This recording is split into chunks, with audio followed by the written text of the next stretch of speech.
وهنا سيسطر التاريخ من أيوب الكعبي. نعم، التدويل الهدف الأول في صفحة من صفحات أسود الأطلس على مستوى الكان. وبكرة تتهيأ هنا بالراس، هنا وسط المدافعين، القناص بالغريزة والهداف بالفطرة هو أيوب الكعبي. أنا قلت يا أيوب عن هنا بالمرمى السلسولي والعرضة والانطلاقة واللمسة الأخيرة وجول.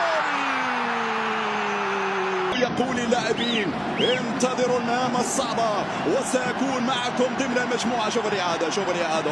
الزلزولي رايح في اليسار، الزلزولي شوف التموضع، عينك على